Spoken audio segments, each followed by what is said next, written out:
Então, boa noite.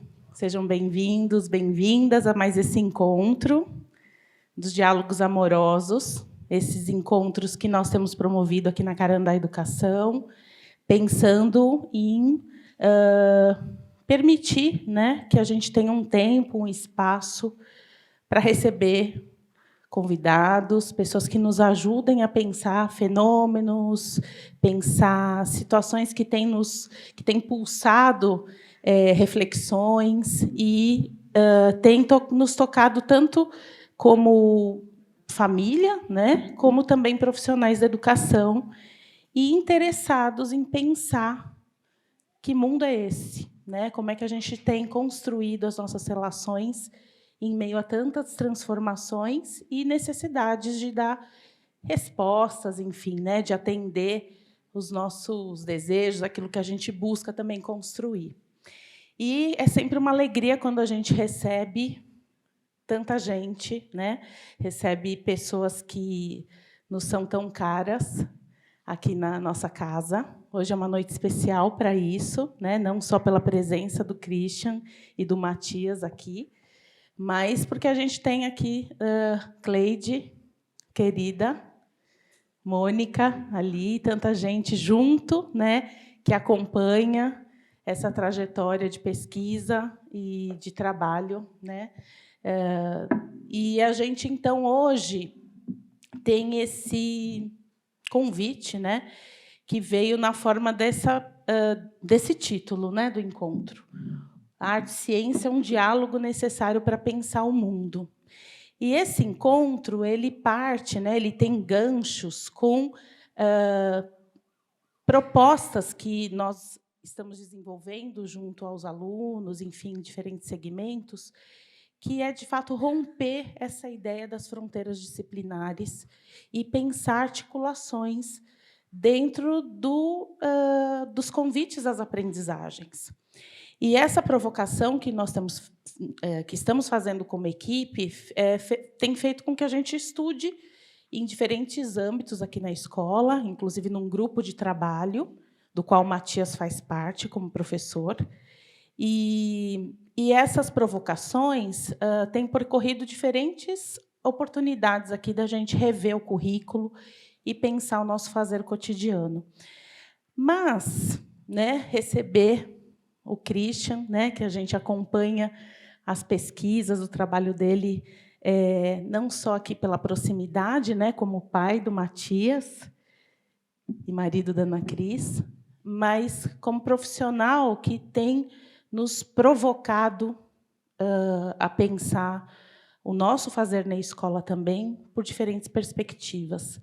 Então, a gente sempre se sente muito honrado quando você está aqui, né, Christian?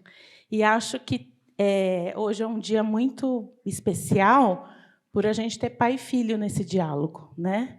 Então, além de serem dois profissionais, Matias tem feito um trabalho muito bacana na escola em diferentes segmentos, cada segmento puxa ele, né? Agora o Fundi 1, que é o mais Matias, o médio, enfim, Fundamental 2, mas essa visão, né, e eu acho que ele tem tido da escola, também ajuda a gente a chacoalhar nossas ideias aqui nesse contraste entre a palavra dos dois. Então, eu vou passar agora aqui o microfone e vou fazer a seguinte provocação. A partir desse nome que a gente convidou vocês para falarem com a gente, né, esse diálogo necessário entre arte e ciência, será que é necessário mesmo? Para quem é necessário? Quem nomeia como necessário? De que modo se faz necessário? Para quê e por que a gente precisa, de fato, colocar em diálogo a arte e ciência?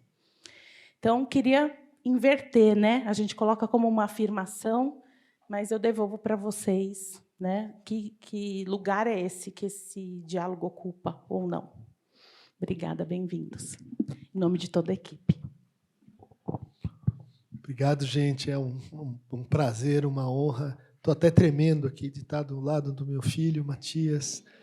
São esses momentos difíceis na vida de uma pessoa, né? Quando assim você vai checar um pouco da sua missão na Terra, né? Ou no seu destino, como diziam os gregos, e que, no meu caso feliz, né, passou pela transmissão do amor ao saber. né? E isso pode não ser bom, pode ser meio trágico para a pessoa, mas eu reconheço isso no meu filho, eu acho que isso foi uma das boas coisas que me aconteceu na vida. Chama-se Matias, né? Matias quer dizer presente de Deus, e de fato é um presente, né? Um presente amoroso. Queria agradecer por todos esses anos em que ele me reensinou, né, uma certa relação com o saber que estava um pouco assim amortecida por anos de universidade, onde você vai sendo, vamos dizer assim, Cleide está aqui para me confirmar, você vai sendo posto à prova, né, no seu desejo de saber, na sua vontade de fazer perguntas, né, uma vez que você é forçado a tantas burocracias, administrações e coisas que atrapalham o nosso desejo de saber. Então, antes de passar a palavra para ele, eu queria só fazer uma espécie de introdução ao nosso problema, a partir dessa imagem, está um pouco desfocada, né? Uma imagem básica, né? Onde vocês veem aí um Recife, né? Como se diz isso, Dover, como é que é? Aquele um cliff, né? É um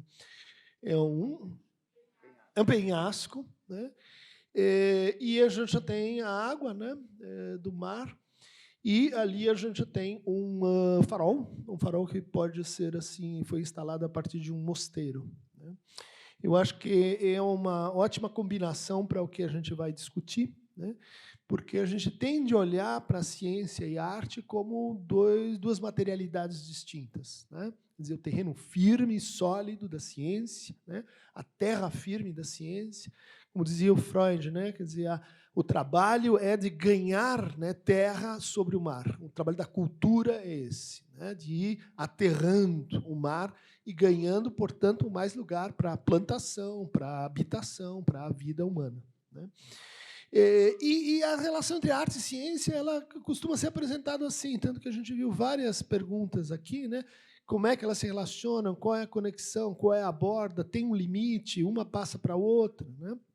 E, de fato, isso é a gente vai discutir sobre isso, uma concepção bem moderna, né, da relação entre arte e ciência.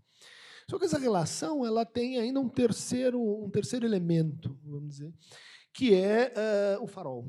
Né? O farol como uma grande metáfora para as luzes. Né? Desde do iluminismo, a gente aprendeu que a ciência ela traz luz, onde antes havia trevas. Né? A ciência ela organiza, né, o nosso caminho, ela diz para onde a gente deve vir, ela ilumina, né, o caminho. Bom, o farol é também, né, uma espécie de mosteiro, né, e aí a gente vai encontrar uma terceira então problemática, que é a problemática da ética. Né? Como é que a ética, como o nosso sentido de agir no mundo, o nosso sentido de ação, né, em relação à moralidade, à eticidade, como é que ele se situa exatamente nessa fronteira, né? Quer dizer, entre arte e ciência, a gente tem ali, né, o sinal humano da equação, né, que a gente associa o humano justamente com isso, com a nossa capacidade de deliberação ética, com a nossa capacidade de criar valores, compartilhar, generalizar valores. E eu acho que a nossa discussão ela tem esses três termos em jogo, né? O diálogo sobre o mundo pensável, a gente vai falar isso na próxima rodada, é, no fundo, um diálogo sobre essa separação que a gente vive. Né? Ciência produz conhecimento, né? Ela informa sobre o mundo, ela dá um retrato do mundo, mas ela não prescreve como a gente vai agir no mundo. Né? Como é que a gente vai resolver essa disjunção? Como é que a gente vai resolver essa separação? Matias. Ei, Paps. Eu também queria agradecer a presença de vocês. Eu estou nessa posição alegre de poder estar tendo algo que, da minha subjetividade, fica numa intersecção entre uma conversa com meu pai, né, uma coisa banal que a gente tem todas as sextas-feiras, e também estar aqui como representante dos meus colegas, da minha equipe de professores aqui da escola. Espero que a gente consiga fazer algo que seja jus da qualidade aqui da instituição. E queria agradecer, sobretudo, a presença da Cleide também, que, além de me deixar muito alegre por estar aqui, me deixa 2 vezes mais nervoso do que todas as outras pessoas somadas. Mas, enfim. E me chamou a atenção, na sua metáfora e na sua fala, o quanto você apontou que essa é uma pergunta moderna, né? Uma pergunta atual da questão de um diálogo possível, talvez necessário, entre ciência e arte. E detectei eu que esse seria talvez uma pergunta moderna, porque não que ela não fosse relevante antigamente, mas porque ela não fazia sentido se fazer antigamente, né? Quando você pensa na história da ciência e quando você pensa na história da arte, não existe nem a necessidade de fazer uma pergunta que fosse tão contrária à maneira com a qual essas duas coisas eram feitas, de fato, na prática, né? Você fala muito do Leonardo da Vinci comigo, você conta muito sobre como... temos uma imagem? A técnica, a ciência e a arte estão unidas por uma coisa chamada técnica. Exato. Que na hora que você espera Existem que ela limitações. funcione... Aí, ó. Quando a gente pensa em pessoas como Leonardo da Vinci, né, que não estavam lançando assim o seu dia com o propósito de fazer ciência, a gente percebe que, na verdade, as duas estão em diálogo com a pergunta fundamental, o projeto fundamental do conhecimento humano, que é a busca pela verdade, né? E que me parecia um conhecimento muito óbvio para as pessoas do século, enfim, desde o zero até os anos 1900, o quanto não existe busca pela verdade sem um diálogo inexorável entre os saberes, né? E que a arte, para além de uma simples ferramenta necessária para a comunicação do conhecimento científico, ela me parece também algo necessário para você entender a ciência e a natureza num sentido que seja real, não só no sentido intelectual. E aí eu queria entender se era nesse caminho que você estava levantando essa bola, se você está fazendo uma comparação com o passado, e como você acha que a gente lida com isso hoje. Sim, bem... continuando aqui uma conversa doméstica que agora a gente compartilha com vocês,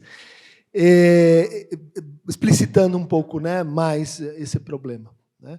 O Matias está lembrando a gente que antes da modernidade, vamos datar aí século XVI, e que é um momento muito importante, porque também é um momento em que a gente passa a falar de Brasil, né? Se inventa, se invade, se descobre, você pode escolher aí o verbo, mas nós somos, talvez mais do que outras nações, a gente não leva isso muito em conta, filhos da modernidade, né? Nós nos constituímos junto com esse momento, né, em que os europeus descobrem um novo mundo, ó, a palavra mundo aí, né, e eles fazem uma pergunta muito interessante, que é assim, essas pessoas desse novo mundo, elas têm alma? Porque se elas não tiverem alma, a gente pode matar, a gente pode escravizar, a gente pode tratar. Elas são assim, animais, elas não estão sujeitas à nossa eticidade. Ou seja, elas, no fundo, não são sujeitos, né? Sujeito tem tudo que ver com conhecimento, né? E a pergunta dos povos originários é uma pergunta, curiosamente, inversa, né? E eles não queriam saber se os europeus tinham ou não alma, eles sabiam que tudo que se move, né, tudo que é capaz de produzir uma perspectiva sobre o mundo é humano, né? Nesse sentido, uma montanha é humana, uma árvore é humana, uma paca, um jabuti são humanos, né? Só que são humanos disfarçados, né? São humanos que têm uma forma, né? Uma corporeidade que engana, né? Que eles mesmos se percebem como humanos, só que eles não sabem que tem uma outra forma ali, diferente daquela que é a forma do nós, né? Bom, esses habitantes do Novo Mundo, eles se perguntavam o seguinte: o que tem nesse corpo branco, nesse corpo que vem com elmos e cores, né, roupas, né? O que tem nesse corpo e se o corpo deles é igual ao nosso, né? E eles faziam experimentos científicos, né, do século XVI. Eles aprisionavam, né, por exemplo, no México, os colonizadores, colocavam os colonizadores dentro de uma espécie de jaula e afundavam a jaula nos lagos para que os corpos morressem, e daí você ia ver se eles eram comidos pelas mesmas larvas, se eles se decompunham da mesma maneira, se eles tinham ossos dentro. Eles eram, vamos dizer assim, tão cientistas quanto os europeus. Só que eles partiam de entendimentos diferentes sobre o quê? Sobre o mundo. Né? Então, quando a gente se pergunta, ciência e arte, diálogos que pensam o mundo, nós estamos lá no século XVI, né? Que é um momento em que Leonardo, Brunelleschi, né, um momento em que acontece uma cisão muito importante, uma divisão muito importante dentro daquilo que até então era uma mesma unidade. Né? Uma cisão que vai separar, né, o mundo da natureza do mundo da ética, né? O mundo da beleza do mundo do conhecimento.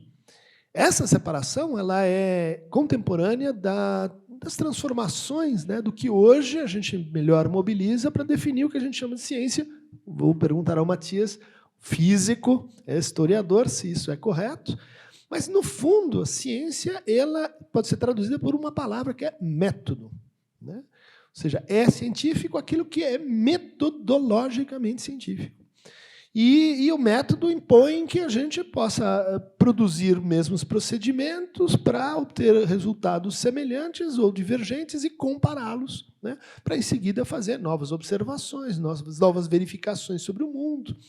E essa ideia ela é muito interessante, ela é muito possante. Só que ela teve um preço. Se a gente vai olhar lá no Descartes, né, no Bacon também, no Hume, de outra maneira, todos eles vão dizer algo mais ou menos o seguinte: para a gente fazer boa ciência, a gente tem que assim purificar a nossa subjetividade. A gente não pode pegar uma pessoa, né, em todas as suas dimensões, nas suas expressividades estéticas, no seu corpo. A gente tem que reduzir isso, a gente tem que purificar isso. Né? Essa crítica da subjetividade. Né? Ou seja, a gente tem que pôr para fora o quê? A autoridade. A gente tem que pôr para fora o que os outros dizem. A gente tem que pôr para fora tudo aquilo que me engana. Memória, a tradição, inclusive a própria percepção, porque eu posso olhar para o mundo e eu não estou vendo direito. Eu acho que a Lua é do tamanho da palma da minha mão, mas se eu for pensar um pouco, ela é muito maior do que a palma da minha mão. Ou seja, os sentidos me enganam, a memória me engana, a autoridade me engana, a família me engana, o Estado e a nação me enganam. E eu sou um sujeito enganável. Essa é o ponto de partida para essa reflexão. E essa ideia de um sujeito enganável é um sujeito antropológico. Né? É um sujeito na sua diversidade humana. Né? O que nos caracteriza é que nós nos enganamos. Né? Ou seja, a gente descobre a função do triplo engano, né? Da mentira, da ilusão e da falsidade. Né? São três dimensões que são o inverso da verdade.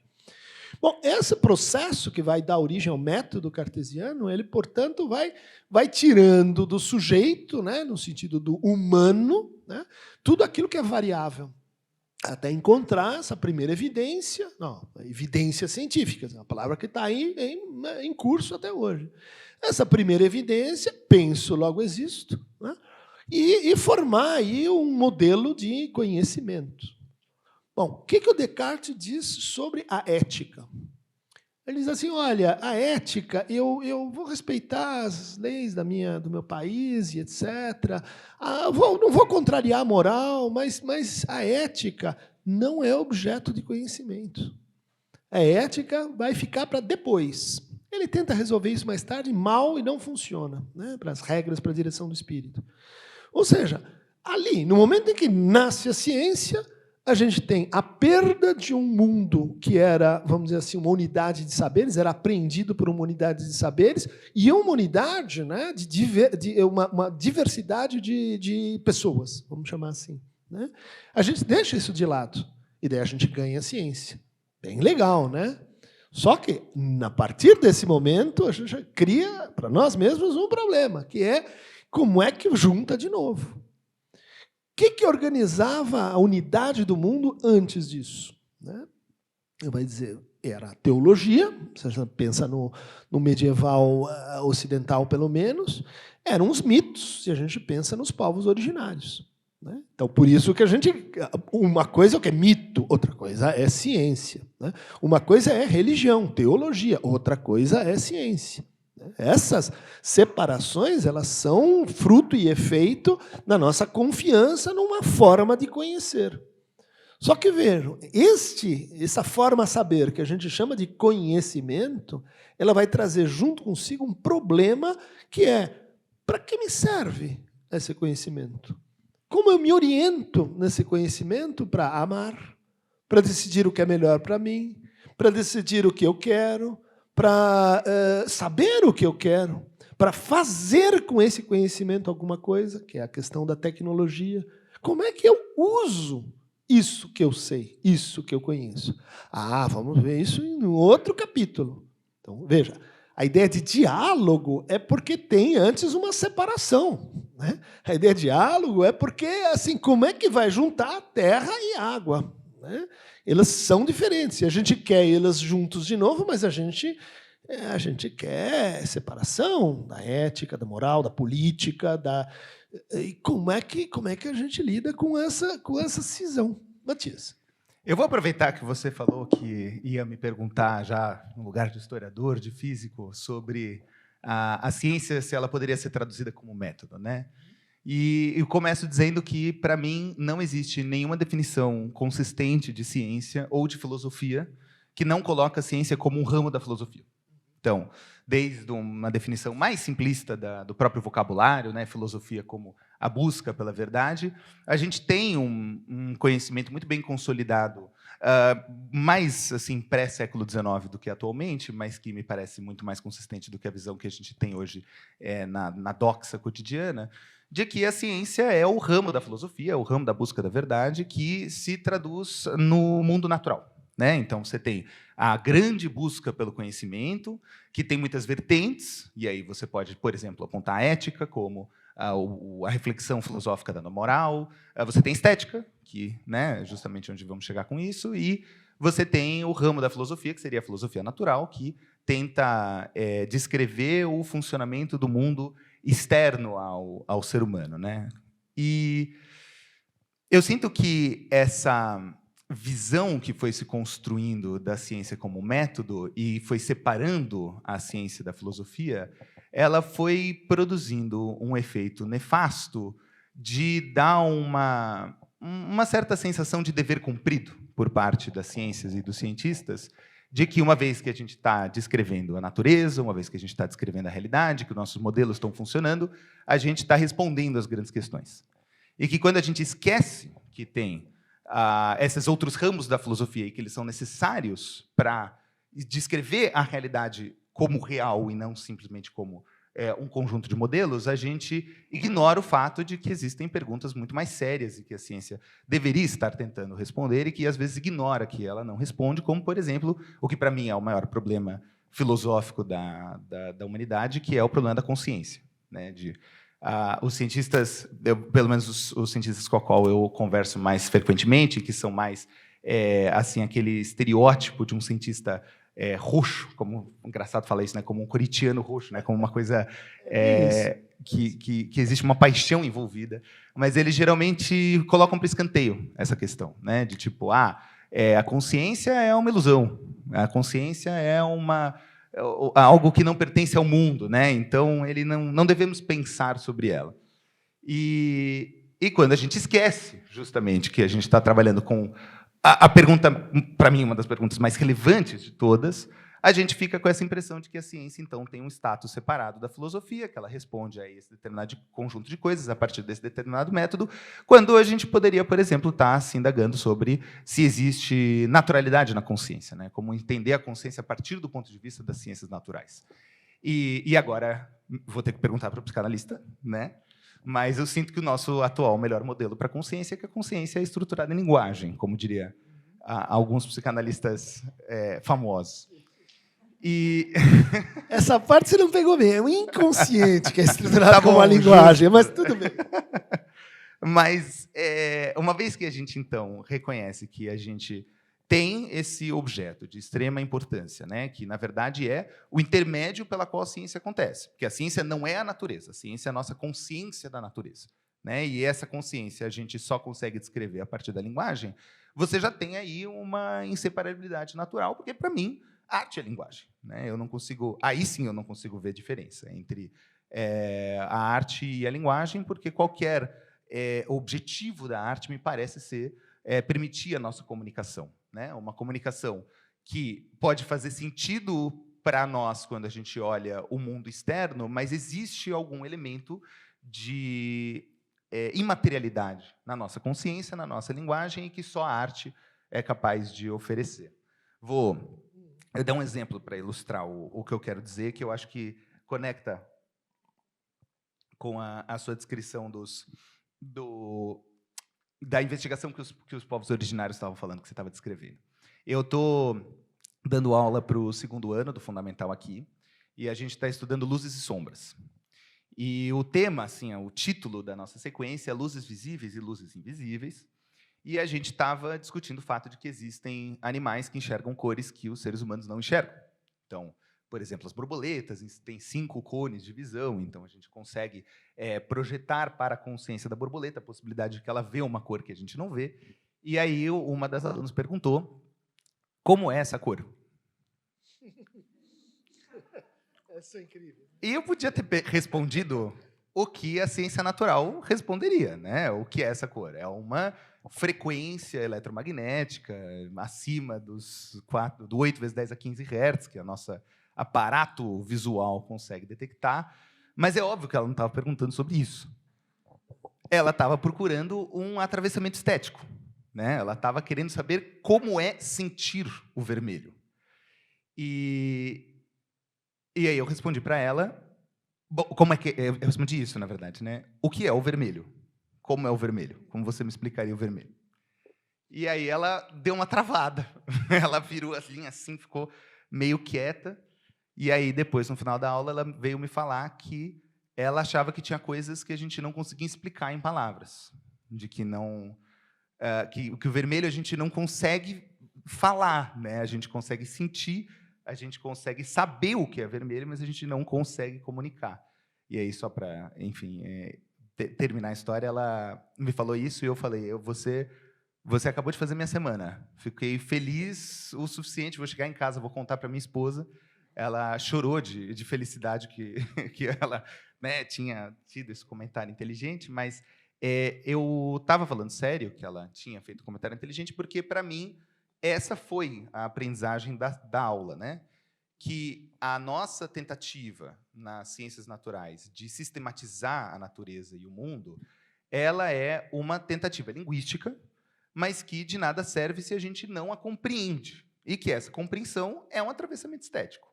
Ela é algo que é subjetivo, que é incomunicável, e o máximo que a gente consegue fazer como educadores é propiciar certas situações reais onde o aluno seja capaz de sequestrar por conta própria essas experiências estéticas, né? A gente não consegue produzir isso apenas com palavras, né? A gente precisa criar situações. E acho que você está, enfim, apontando para esse caminho quando você diz que a estética e a ética e a ciência, elas têm um status similar dentro do que nós estamos chamando aqui de conhecimento, né, e que é o nosso objetivo final da nossa trajetória, e que fazer essa separação que você está descrevendo como puxar para o método, na verdade, não só dificulta a aprendizagem de ciência da natureza, mas impossibilita, né? Não dá para entender o que é vermelho sem você ver o vermelho. Você não vai nunca conseguir entender intelectualmente a partir dos projetos, enfim, sistematizantes das ciências naturais. Poxa, você deu um exemplo sensacional, Metz, porque eu estava vendo como é que a gente vai chegar nesse ponto, né? Que é assim, a gente perdeu alguma coisa a hora que, como você está falando, né, a filosofia ela se diferenciou, ela se desdobrou em ciência, talvez se especificou, né, como ciência. Só que a filosofia na Idade Média era serva da teologia. Ela jogava na segunda divisão. Quem conhece mesmo, quem sabe mesmo é a teologia. A filosofia era um braço, né, vamos dizer assim. A experiência que você contou da tua aluna, ela é sensacional, porque ela remete a esse processo assim, do que acontece quando a gente tem um método, né? O que acontece quando a gente pode repetir uma fórmula de saber, né? A gente perde uma coisa que, para os antigos e para os povos originários, é muito importante, que é a seguinte: qual é o preço que a gente tem a pagar para poder acessar a verdade, né? O que a gente precisa se transformar para poder falar a verdade, né?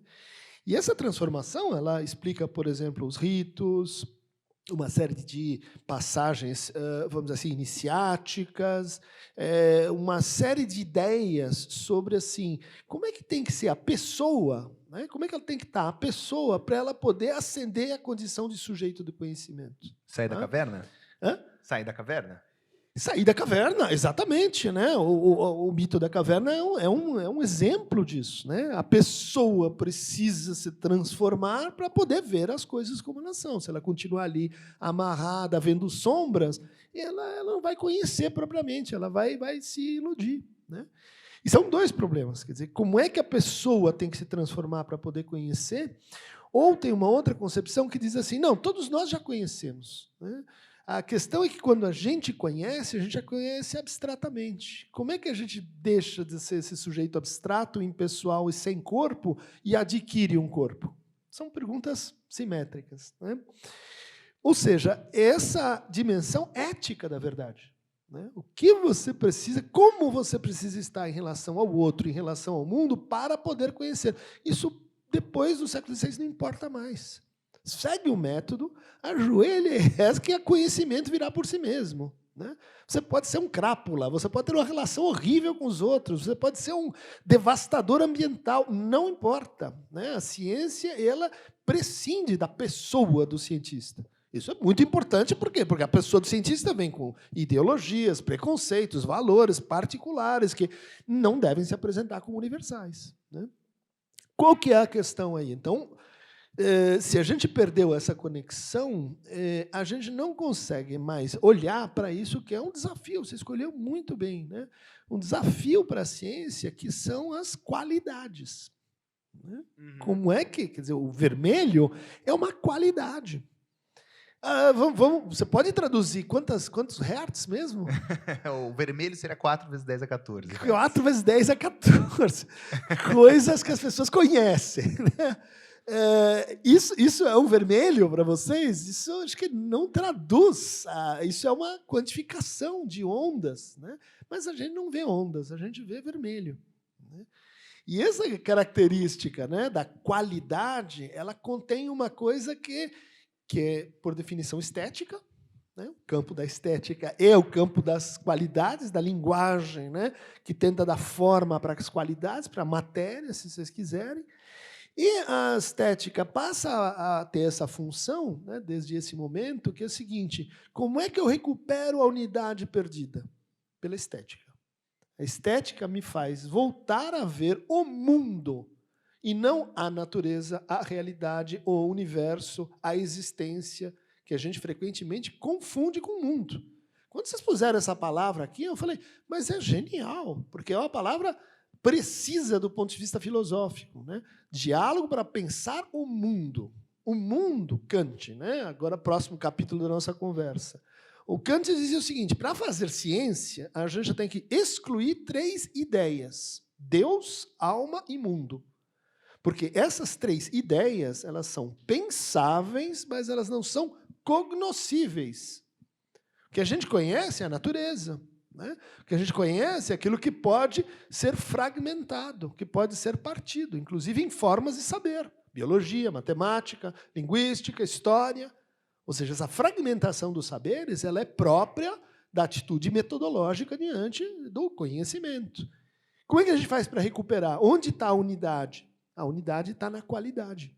Quando a consciência tem a experiência do vermelho, ela forma uma unidade. Ela tem, vamos dizer assim, ela recupera algo análogo ao nosso conceito de mundo. Vejam que esse problema, ele é decisivo para nós, porque uma vez que a gente não pode pensar mais mundo alma e Deus, a gente, vamos dizer assim, coloca isso como categorias que são objetos de pensamento, mas não de conhecimento. Como é que nós vamos fazer quando a gente já tem uma crise climática, em que a gente já vê que vai ter uma devastação e que vai dar ruim e não vai ser resolvido por uma atitude, vamos dizer assim, de apenas, vou discutir com você isso, Matias, preservação da natureza. Porque o que há para ser preservado é o mundo, né? Ou seja, a qualidade que torna isso tudo uma única coisa. Isso tudo envolve objetos naturais, formas, linguagens e consciência, né? A natureza vem sem consciência, o mundo vem com consciência.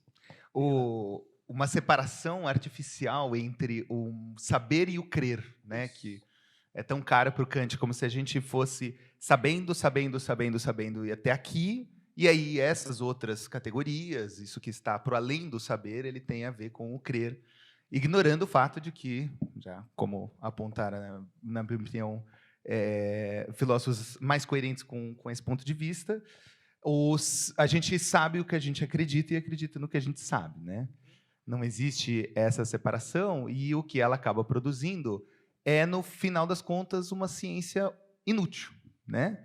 E eu sei que essa é uma palavra complicada, né? Que eu acho que a gente precisa também levantar a questão do pragmatismo, da utilidade, mas se a gente pensar da maneira mais simples, a palavra útil mesmo, e ao pensar na ciência como algo necessário para melhorar a nossa vida, para melhorar o nosso entendimento com a realidade, quando a gente faz essa separação muito drástica entre o acreditar e o saber, a gente acaba ficando numa ciência como era o projeto lembra que a gente discutiu? Do Mach, do Heinz, do Século XIX, né? É isso.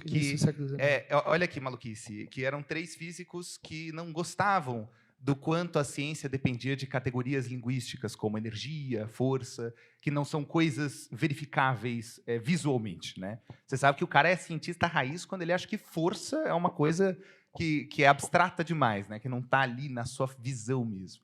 Então, eles desenvolveram um projeto de tentar reconstruir toda a ciência usando apenas uma palavra, que é 2, aliás, matéria e velocidade. Então, qualquer outra palavra já não devia ser aceita. Aceleração, por exemplo, que é a variação da velocidade, não pode ser chamada de aceleração. Ela era derivada da velocidade. A energia, que é um jeito abstrato da gente tentar explicar o que está acontecendo ali, de criar, de fato, uma episteme sobre o que está sendo construído. A episteme é cognitivo demais, é mental demais, é subjetivo demais, então não vamos falar disso. Vamos apenas falar do que é o experimento e quais são os efeitos que a gente observa. Então, a velocidade, que se altera dessa maneira, quando você coloca um corpo, uma matéria do lado da outra, e aí você tem um livro de 600 páginas que não dá para entender nada, que é inútil completamente. Você precisa de 5 páginas do cara falando grego para conseguir entender que o que ele está falando, no fundo, é que quando você coloca uma massa perto de outra, elas se atraem como um elétron repele outro elétron, porque é força. A gente consegue falar isso simplesmente aceitando esse caráter linguístico e subjetivo da ciência. Falar força, pronto, falou força,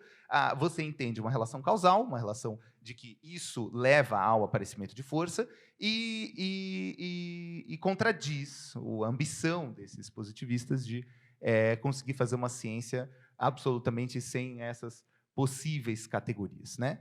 E aí, se a gente está falando de uma ciência inútil, né, uma ciência inútil que vem de uma separação abstrata entre o saber e o querer, a gente abre espaço também para o negacionismo, que a gente vê no século XXI, né? A discussão eterna que existe entre o que é o conhecimento científico de verdade, aquele que nós sabemos, que não há nenhuma falha de dedução e nenhum caráter subjetivo, e aquilo que é apenas opinião, né? E aí você começa a levantar coisas como aquecimento global. Aquecimento global é fato ou opinião? É o simples fato de que a gente está preso nessa dicotomia e que acha que a ciência está no campo dos fatos e a arte está no campo da opinião, que faz a gente perder a questão verdadeiramente relevante, que é o que a gente vai fazer para resolver essa coisa que a gente criou e que está ameaçando existencialmente o ser humano, não? Sim, Vitz, eu queria voltar no exemplo da tua aluna, e, assim, talvez trazer um pouco mais para perto a discussão aqui, ainda que esses físicos tenham sido a inspiração do Freud, né, puxando a sardinha mais um pouco para cá, né, não deu muito certo, mas ele tentou seguir esses sujeitos, né. Mas o que isso tem que ver com o que nós estamos assim no nosso momento de mundo, né? Vamos pensar numa crise, eu acho que é banal, né, em que nossos alunos começam, e eu dou aula, né, também, começa aqui, vai para a USP, tem aula comigo, e a atitude, né, epistêmica, vamos dizer assim, a atitude diante do saber, ela frequentemente está atravessada por por que eu preciso estudar isso? Eu não vou usar isso.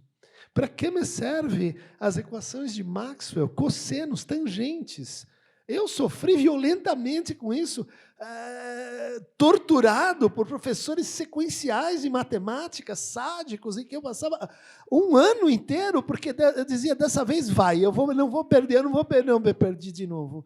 E depois que você perde, você não recupera, e você se vê numa situação, vamos dizer assim, de daqui a pouco você está odiando qualquer coisa que se pareça com escola e sala de aula. Enquanto os alunos perguntam por que eu preciso saber sobre filme, sobre literatura, sobre história, né? E só ver a utilidade da fucking equações de Maxwell. Também tem esse tipo, né? Esqueci, mas porque eu estou do meu lado. Mas eu acho que dos dois lados tem uma questão assim cada vez mais candente, né? Inclusive que aparece nos diagnósticos de apatia, de cansaço, na dificuldade que aparece naquele filme, né, de pesquisa, Nunca Me Sonharam, né? Quer dizer, ou seja, na dificuldade de pensar e perspectivar o futuro. Né? Essencial para pensar o mundo e não a natureza é de onde viemos, onde estamos, a consciência para onde a gente vai. Né? Há um enfraquecimento dramático disso. Né? Há um enfraquecimento dramático da capacidade de imaginar, de sonhar. Há um enfraquecimento, vamos dizer assim, óbvio, daquilo que você veio a chamar de habilidades socioemocionais. Né? Capacidade de pensar criticamente, filosofia e ciência. Capacidade de trabalhar em grupo, isso tem que ver com como é que a gente interage eticamente com o outro no processo de conhecimento. Capacidade de abertura para a experiência, fazer boas perguntas. Recuperam todas as habilidades ditas socioemocionais e elas são um sintoma disso. E elas são um sintoma tratados com mais um sintoma, porque agora você faz o quê? Uma aula de habilidades socioemocionais. Ou seja, você persevera na dificuldade que você quer enfrentar, que é a existência de disciplinas. Né? De que uma é matemática, outra é física, outra história e assim por diante. Nos anos 90, a gente tentou coisas do tipo transdisciplinaridade, interdisciplinaridade. Não deu certo. Né? Não deu certo, quer dizer, o Enem tenta, né, puxar para esse lado, mas não deu certo porque a ciência institucional está organizada de outro jeito. Né? Eu vi departamentos de pós-graduação interdisciplinares irem à falência. Porque quem paga? Quem paga quando você faz biologia, física, matemática, história e geografia? Ah, não, quem manda no dinheiro da física é diferente de quem manda no dinheiro da psicologia. Ou seja, a gente imagina soluções, né, de cruzamento epistêmico que não tem uma base institucional, né, que subsidia isso. Bom, então, dito isso, acho que só para relembrar assim, onde é que nós estamos nessa conversa. Aquilo lá deu nisso. Né? Por que o exemplo que o Matias trouxe me parece fundamental? Né? Porque ele recupera esta relação, vamos dizer assim, de uma consciência que não é só consciência de. Né? Porque para você fazer ciência, você tem que tomar consciência, mais consciência, descrever leis, né, que regulam, né, fenômenos, consciência do mundo. O que ela descreveu é como a consciência do mundo gera uma espécie de crise ética da consciência. Ou seja, o que você chama de vermelho? Essa pergunta ela não é só um desafio cognitivo. Né? Ela é uma transformação na relação do Matias com essa aluna. Tanto que ele disse algo como ela chorou, ela chegou em casa maravilhada, porque ela entendeu que a pergunta que ela fez é relevante para o nosso processo. Para o processo de um sujeito abstrato, sem corpo, ela seria simplesmente mais um ticket, né? Mais uma etapa do processo de simbolização. Mas aí a gente tem o quê? Não só consciência de, né? Mas consciência sobre outra consciência. Ou o que a gente chama tecnicamente de consciência reflexiva. Ou seja, também faz parte do nosso diagnóstico contemporâneo, que é de onde vai nascer a consciência reflexiva. Ela brota espontaneamente das matérias que se oferecem para as pessoas? Não, a consciência reflexiva ela vem de outra consciência, vem do encontro das consciências. No caso, a consciência matsihiana e a consciência da aluna dele, Liz. Né? Ou seja, o que aconteceu ali?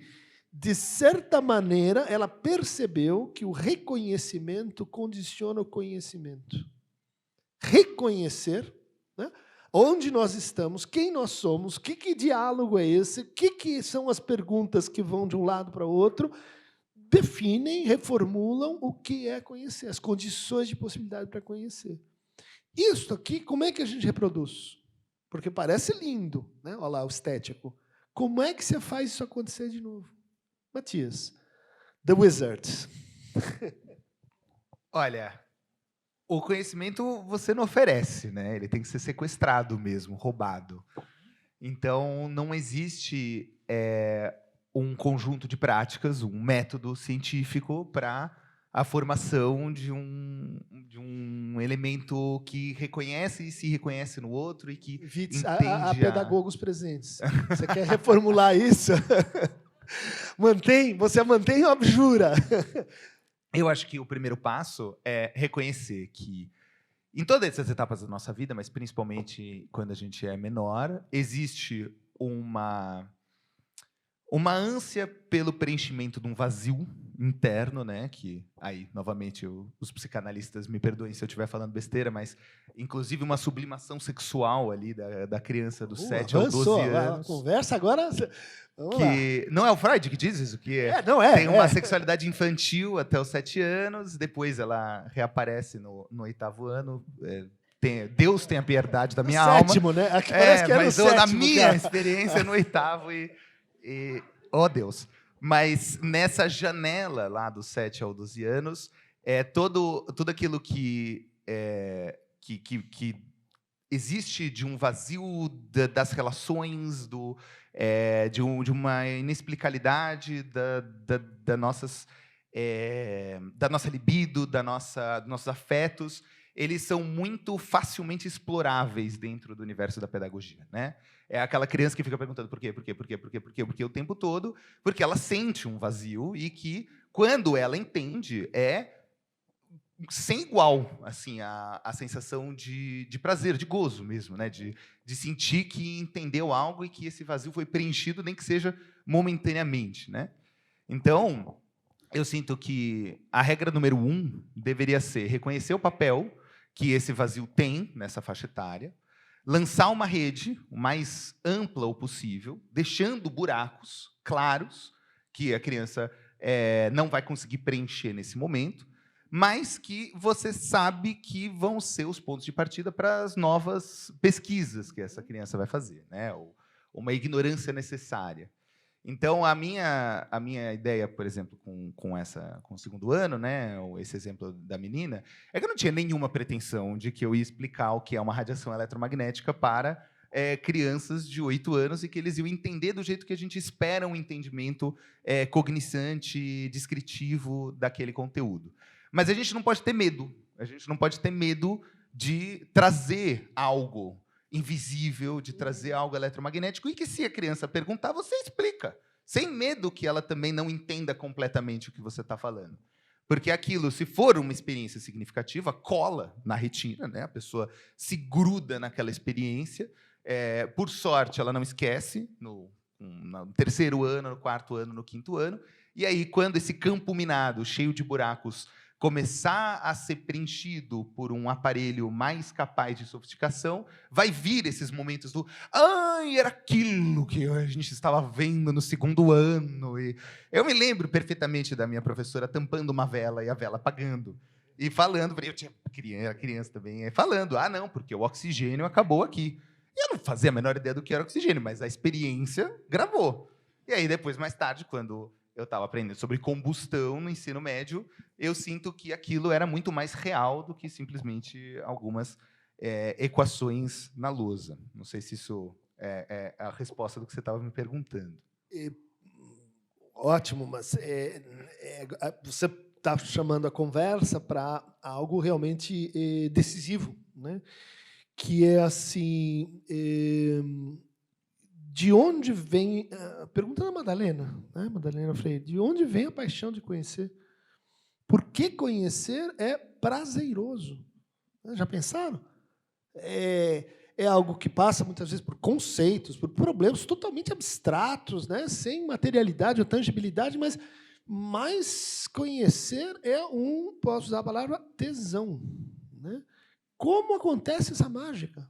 Né? Que a gente sabe, né? A gente experimenta, e a gente vê que, para alguns, a relação com o saber fica muito prejudicada quando você, em vez de perseguir as trilhas da rede que o Matias descreveu, né? Os pontos de reconhecimento prazerosos na relação, na conquista do saber, você escolhe o caminho curricular de que, bom, uma hora você vai descobrir, se você não sabe, vamos te punir, se você não sabe que exatamente da mesma forma que os outros sabem, você tem um problema, é diferente. Bom, veja a quantidade de maquinarias disciplinares contra essa ideia. Por que a gente, né? Bom, apesar, depois de Rousseau, de Pestalozzi, de Montessori, de tanta gente falando essa ideia básica, a gente não consegue seguir, a gente não consegue fazer exatamente uma estratégia baseada nisso. Duas ideias aqui, né? A primeira é isso que o Matias colocou, né? Nós temos uma espécie de conceito, de metaconceito, que vai atravessar conhecimento, ciência, ética, estética, religião, Deus, alma e mundo, que é a linguagem, né? Ou seja, o que torna o mundo mundo é que ele não é só um jogo de fenômenos, ele é um jogo de linguagem também. E a linguagem, ela é um sinônimo da razão, né? Um sinônimo mais material da razão. A linguagem permite controlar, a linguagem permite prever, a linguagem permite nomear, né? É azul ou é vermelho. Qual é a questão com a sexualidade? Né? Freud, né? Psicanálise. Por que esses caras só têm isso na cabeça? Por que isso é tão importante? Né? Tem tantas outras coisas importantes. Por que os caras vão cismar com esse negócio? Né? Bom, primeiro, né, sexualidade ela tem, na psicanálise, ela é quase um sinônimo de prazer. Toda e qualquer forma de prazer é uma forma sexual. Né? O Freud inverteu, né, a ideia de que a sexualidade tinha que ver com genitalidade e tinha que ver com reprodução. Ele disse, não, olha para os seres humanos, eles estão mais interessados em produzir-se, né, formas as mais diferentes, esquisitas, particulares de prazer. Bom, como é que o prazer acontece? Então, ele vai estudar isso e ele vai dizer exatamente o caso tratado aqui pelo Matias. Ou seja, no começo, quando você é pequeno, e também quando é adulto, mas quando é pequeno isso é mais óbvio, quando você tem uma experiência de natureza sexual, acontecem duas coisas. Primeiro, você não sabe o que é isso. Você não tem palavra para isso. Você só sabe que houve uma estesis, né? Que houve uma sensação. Mas ela é uma sensação que é meio ambígua, né? Ela parece meio perigosa, ela parece boa, mas as pessoas falam que isso não é tão assim livre. Faça no banheiro, não mostre para os outros. Há todo um discurso, linguagem, dizendo, olha, isso que você não sabe, os buracos, né? Isso que você não sabe é decisivo, mas você vai sabendo pelas bordas. Resultado, a gente tem essa ideia, né, de que passa-se o tempo e você encontra uma palavra que dá nome para o azul, para o verde ou para formas de prazer. Porque quando você vê uma imagem bonita, é uma experiência de prazer, né? Agora, qual que é a mágica aqui, ligando os pontos, né? Linguagem e consciência, né? Linguagem é uma coisa fascinante porque ela é feita de buracos. A linguagem humana, muitos dizem assim, a diferença é que, para os seres de linguagem, a gente consegue viver um mundo que comporta a sua própria negação. A partir da linguagem, das metáforas, da palavra, a gente abstrai a negação da natureza, da realidade e de nós mesmos. Ou seja, essa capacidade de negar a nós mesmos e nos enganarmos metodicamente é o que a gente chama de crítica. Não tem crítica sem exercício mais ou menos organizado da negatividade. Opa, podia ser diferente. Opa, por que é isso? Tem outra versão? Tem outra hipótese? Ou seja, é o trabalho da negação. Mas o segundo ponto é que, então, a linguagem ela lida com, ela comporta a negatividade. O segundo ponto é que quando você tem essa experiência de uma qualidade sem nome, você imagina que quando essa qualidade recebe um nome, você vai ter um avanço cognitivo. Ok. Só que a mágica da sexualidade é que quando você dá nome para a coisa, você muda a coisa. Isso é um enigma, vamos dizer assim, que acontece em outras coisas, mas no campo da sexualidade, isso muda tudo. Vamos partir nos exemplos mais simples, né? Mamãe, fez isso e aquilo. Não, isso é feio. Opa! Aquela experiência que eu tive ganhou uma qualidade que ela não tinha. Ela se transformou. Ou seja, o nosso prazer ele tem história, ele tem qualidade, ele tem negatividade e ele depende de como a gente fala disso. E como ele depende de como a gente fala disso, ele depende das relações com os outros. Inclusive, responsabilidade com um compromisso ético nessa comunicação, né? A gente, aqui na segunda-feira à noite, tem se reunido na escola com vários professores que estão pensando a questão da relação de arte e ciência, e a gente reduziu o esforço de fazer ciência naqueles 3 lemas ali, ó, que estão na parede: investigar, sistematizar e comunicar, né? E chama atenção como, se isso é o nosso esforço na ciência, 2/3 é linguístico, né? Investigar, o único que você poderia minimamente argumentar que... Perguntar, né? Exato, ainda assim, exato. Minimamente você poderia argumentar que é alinguístico, mas sistematizar e comunicar nada mais é do que um esforço linguístico. E que, à medida que a gente vai transformando a ciência em uma coisa individualista, e esse prazer que você está falando, o prazer de conhecer, em um prazer mercadológico, egoísta e autocentrado, ele também inverte essa possibilidade ética que você está falando. Me lembrou isso que você disse sobre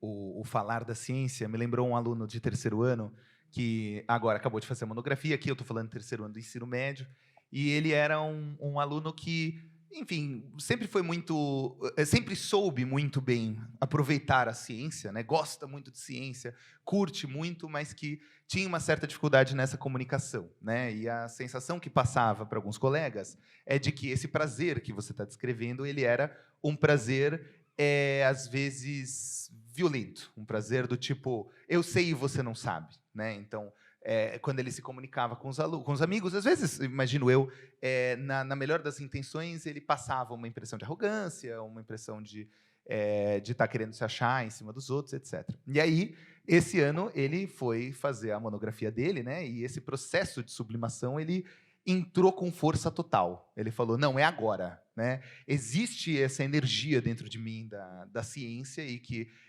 que parecia transbordar, parecia sair nesses momentos inoportunos e que transformava o amor dele numa coisa que prejudicava as relações. E ele falou, é agora a hora que eu vou soltar a franga, né?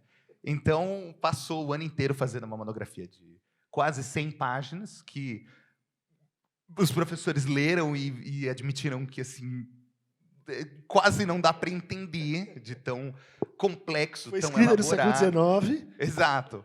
mas que mudou a maneira com a qual ele se relaciona com os colegas. Os colegas, não sei se ele foi visto diferente pelos colegas, mas eu sinto que ele começou a se comunicar diferente com os colegas, porque o ato de ter comunicado essa ciência no lugar adequado, do jeito adequado, e com a responsabilidade ética de que ele está produzindo um conhecimento para a humanidade, dá uma aliviada, e aí eu entendo a analogia com a sexualidade, né? Não como uma coisa anatômica, mas sim como um jus sanso, uma energia que vai se aproximando e depois é liberada toda de uma vez, e ele acalmou.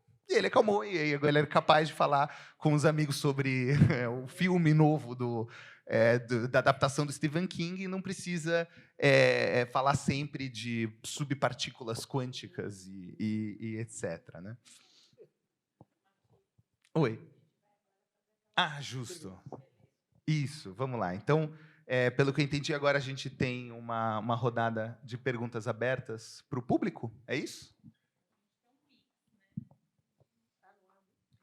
Vamos lá, gente. Nós temos na mesa algumas perguntas que os coordenadores fizeram na última reunião de grupo aqui de trabalho. Mas a gente pensou ali deixar, né, como uma possibilidade, mas abrir para vocês também. Quem gostaria, quem está pensando alguma pergunta, gostaria de lançar aqui? Alguma anotação? Vamos lá, gente. Menina? Não deixa a gente no... Não? Quem? Quem está... Hã? Ah. Oi, Raquel. Raquel está aqui. E aí? Quem arrisca? Vamos lá, gente. Temos, assim, foi muito... A gente já deu aqui uma largada, vamos ver. Então, quer fazer a seleção ou faço eu? Vamos ler aqui rapidinho.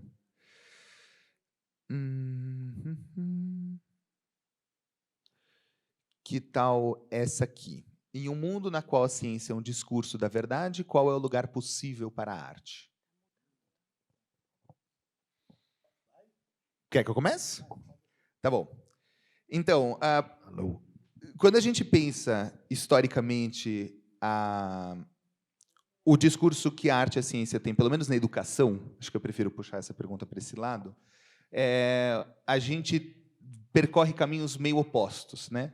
Isso foi algo que foi apontado também pelos meus colegas nos grupos de estudo de segunda-feira, de arte e saber, de arte e ciência, mas que é apontado que os meus colegas de professor de arte, pelo menos, me apontam que a arte ela tem tentado conquistar um espaço de não precisar se provar útil, né? Que a gente tem uma tradição de pensar a arte, e aqui eu estou dizendo uma tradição bem recente, não estou dizendo século XV, XVI, mas sim os últimos 100 anos, um contexto bem industrial, de pensar a arte como uma coisa que é uma ferramenta para as outras disciplinas mais nobres, né? Então, a arte como ilustração, a arte como algo que você aprende para ganhar o seu diploma de marketing, a arte como talvez um jeito de comunicar melhor a ciência, e de que isso parece incomodar muito os meus colegas professores de arte, que não veem absolutamente a necessidade da arte ser útil para outra disciplina, para ela ser digna de ser ensinada,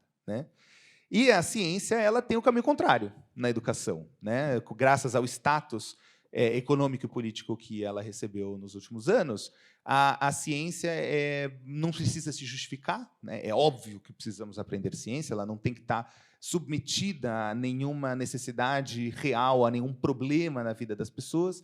E aí a gente tem aquele ensino de ciências bem embalado a vácuo, aquela sala de aula onde os conceitos em si são apresentados, quanto mais abstratos, melhor, e que, nos últimos anos, algumas escolas, e tenho orgulho de trabalhar para uma delas, têm pensado a ciência no sentido contrário, falando, não, tudo bem, como é que a gente pode ensinar ciência dentro de um contexto de aproveitamento para outras coisas, né? A gente tem aqui, por exemplo, o curso de projetos, no 8º ano, que ensina ciência só a partir da construção de soluções para problemas reais. Então, pegar uma coisa como a seca da Caatinga e a gente fala, bom, como é que a gente vai usar a ciência para construir um protótipo, uma solução tecnológica para combater esse problema.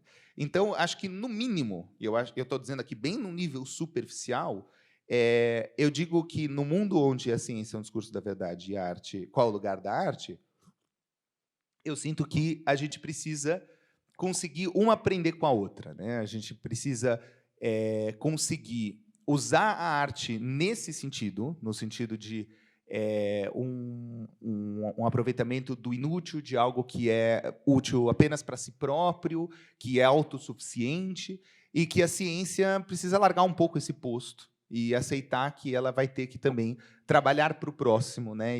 E através desse diálogo com a arte, entender que todos os conhecimentos têm essa binaridade entre o prático e o conceitual. Essa pergunta, ela presume que a ciência é o discurso da verdade, né? Em um mundo, né, uma versão de mundo, na qual a ciência é o discurso da verdade. Eu diria que sim e não, né? Porque uma ciência que ouse, né, se apresentar como discurso da verdade é uma ciência que não é capaz mais de repor o saber que ela produziu, né? De questionar o saber que ela produziu, de duvidar de si mesma. O que está posto na enunciação aqui é a verdade como autoridade, né?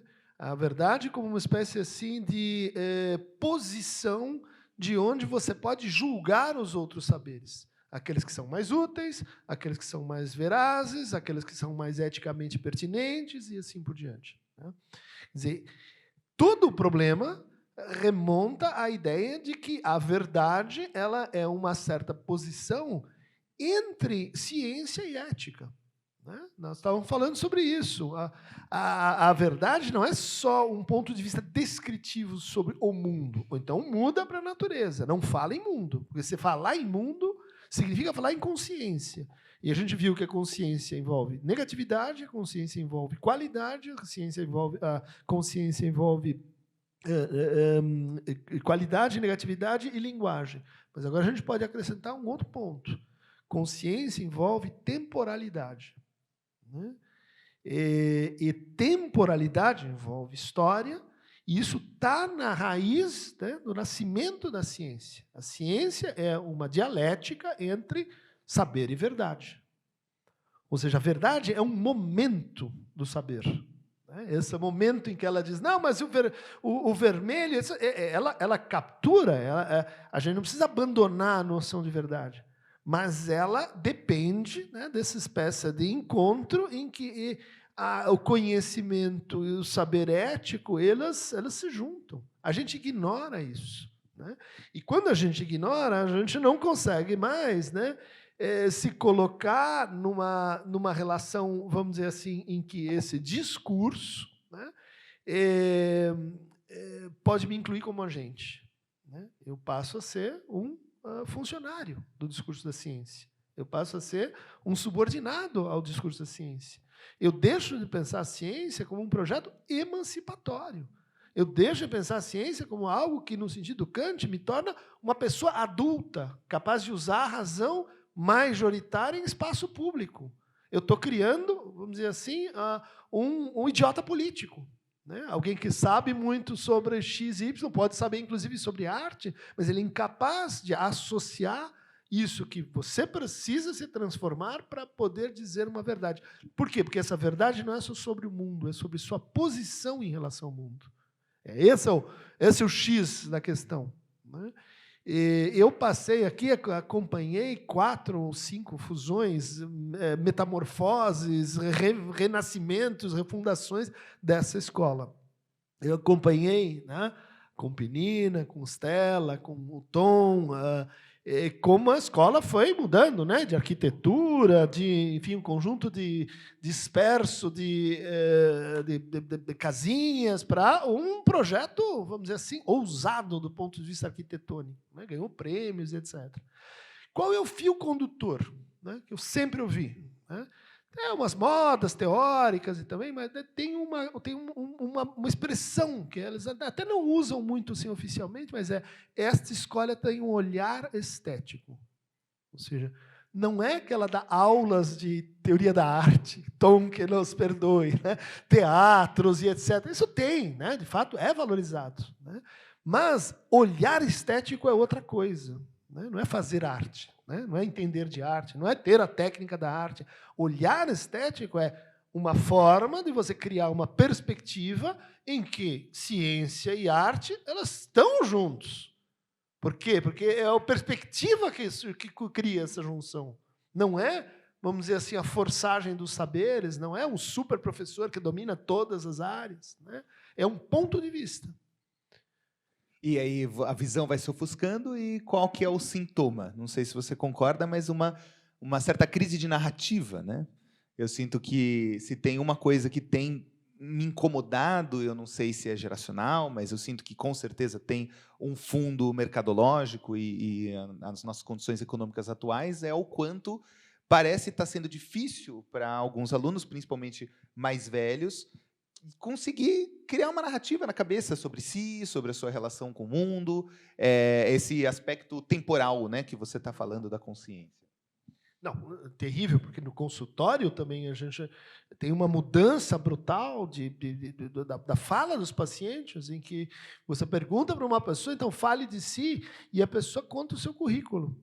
Daí você diz, não, tudo bem, mas agora pode ser você mesmo, e daí ela conta fatos, ela descreve a sua vida. Daí você diz, sim, mas como isso forma uma forma de vida, né? Uma perspectiva de mundo? E o que a gente tem é como colocou o Matias, uma crise de narrativa. Né? Sofrimentos que são parecidos com esse sofrimento da pessoa que não consegue encontrar a palavra para a cor vermelha. Né? Por quê? Ela foi formada para isso. Né? Não só nas escolas, né? Mas na cultura. Uma cultura que vamos dizer assim, não vai gostar disso. Né? Linguagem digital, ela potencializou esse problema. A arte que nos salve. Mas não vai ser mais museus, etc., não, ainda que a gente não possa ir. Exato. Não é a arte como conteúdo. Estética, como você está falando. Né? É o momento da sua conexão com aquilo no incomunicável. Sim. Né? Sim. Bom, agora alguém... vai? Temos uma pergunta. Temos uma.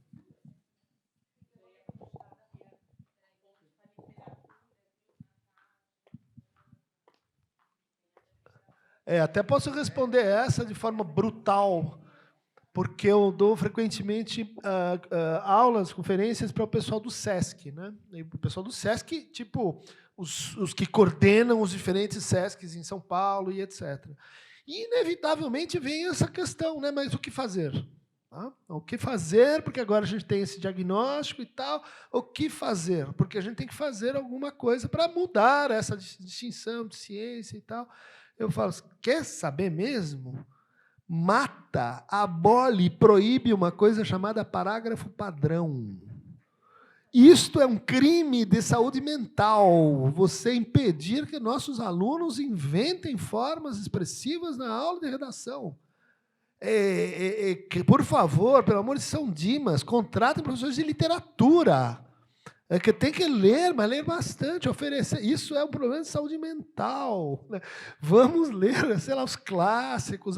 Quem é que lê poesia? Quem é que inventa formas que não caem no vestibular? Isso é criminoso. Isso é criminoso. E a gente já está acompanhando a coisa acontecer. E daí eu pergunto, o que eu faço? Dá aula de literatura e redação para valer. Oi, eu sou Juliana, tudo bom? Obrigada por estarem aqui, por tudo isso. Obrigada, escola. A minha pergunta é assim, quando a gente fala de arte, eu queria entender um pouco melhor de que arte a gente está falando. Porque, por exemplo, eu e meu marido, a gente trabalha muito com música clássica, né? E desde que eu cheguei aqui na escola, eu vejo muitas coisas relacionadas, por exemplo, ao samba, né? Que tem todo também uma questão de brasilidade, antirracistas, tudo muito bacana. Mas eu fico pensando, às vezes, poxa, tem tantos outros tipos de som, não só a música clássica, né? Mas, por exemplo, a música indiana, a música japonesa, tem outros instrumentos, outros sons. Então, quando a gente fala de arte, eu vejo, às vezes, estou aqui 1 ano só, vejo aqui muitas das artes plásticas. Sei que o Tom dá aula de teatro, a Clara adora. Mas eu não sei como está essa questão das outras artes. Quando a gente fala de artes, a gente está falando especificamente da questão das artes plásticas ou como está integrado nas outras artes na escola? Essa é uma questão.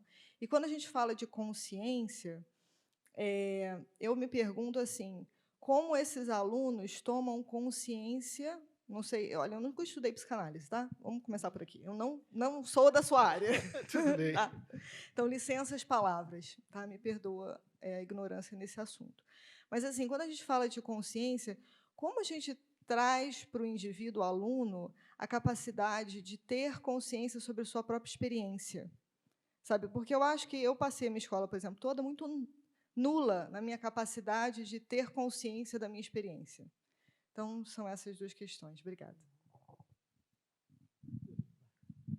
Então, acho que a primeira parte da pergunta, que tem mais a ver com o funcionamento da escola, eu estou numa posição um pouco melhor para responder. Quando a gente aqui, especificamente, está falando de arte, a gente está falando desse momento em que você tem um atravessamento estético que te produz esse efeito incomunicável, né? Ele pode vir das artes plásticas, e existe uma tradição, acho que meio geral, no universo escolar, de priorizar, talvez, as artes plásticas em relação às outras, mas, na verdade, o que acredito que meu pai esteja defendendo, quando ele fala de vamos ler literatura, vamos ler poesia, é que, apesar de ser delicioso a gente ficar fazendo uma análise intelectual e expansão da poesia, no fundo, a gente tem esperança de que os alunos vão ter aquele momento do coração, né? Que eles vão se sensibilizar para alguma das coisas que a gente está apresentando. É muita ambição esperar que seja com tudo, né? A gente quer, quem sabe, uma por ano, que a pessoa lê aquele negócio e fala: nossa senhora, agora clicou, entendi, estou mais capaz de me explicar e ter consciência de mim e das minhas experiências. E as artes plásticas, elas são um veículo para isso acontecer. Eu acho que algumas pessoas têm uma afinidade maior para as artes plásticas, para ter esses momentos de epifania. Eu, pessoalmente, não sou uma dessas pessoas. Eu estou muito mais ligado à música e muito mais ligado à literatura, mas eu vejo, ao longo dos anos escolares que a gente tem aqui, uma preocupação de tentar fazer uma análise holística de todos esses lados, né? A gente tem, no 9º ano, a peça final do ano, né? O pessoal estuda teatro, não só nesse sentido intelectual, mas também no sentido prático e estético. A gente tem, dependendo do ano, música, dependendo do ano, artes plásticas. Justamente, quando elas são menores, as crianças têm uma aula chamada Criação e Expressão, que eu sinto que captura melhor essa ideia de que a arte que a gente está estudando não é uma arte específica, e sim uma experiência específica.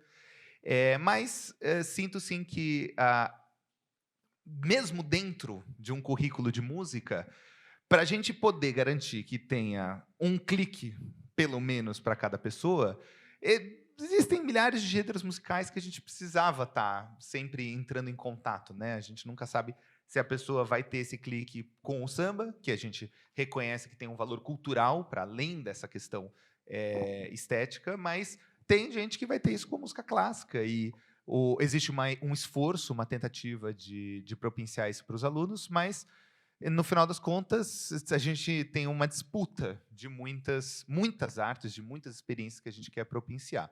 Eu sei que os professores que são responsáveis por essas aulas são professores que têm um legado de experiências pessoais com diferentes tipos de música e diferentes tipos de artes como um todo, e que, mesmo numa aula de teatro, como a que o Tom oferece, e aqui eu estou falando com a autoridade de um aluno que passou por exatamente isso que eu vou dizer, mas mesmo numa aula de teatro, que estamos falando aqui das artes cênicas, existe outras situações dentro da aula de teatro, onde é cuidadosamente planejado pelo Tom para tentar gerar esses momentos especiais. Nem que seja o momento de escuta de uma música, de um som específico, o momento em que a gente levou o pessoal do 5º ano para escutar a água que passava por dentro da parede, uma música que pode ter sido selecionada pelos próprios alunos para fazer parte de uma peça. Eu me lembro particularmente de uma aula de teatro, e lógico que eu só lembro porque foi filmada, eu tinha